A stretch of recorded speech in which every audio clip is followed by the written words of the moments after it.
Hello mga katropa! Welcome back to our channel, Linel 13 Adventure. Nandito na tayo ngayon sa Cagayan de Oro City! Yay! Excited na ako na mapuntahan ang mga tourist destination ng Cagayan.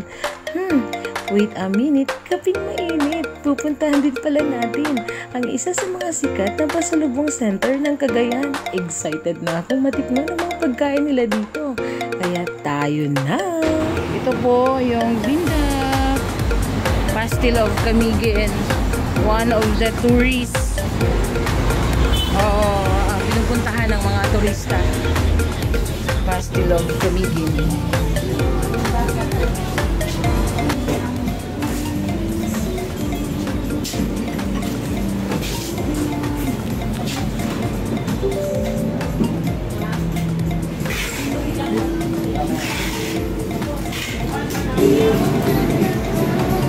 One of the delicacies of Cagayan.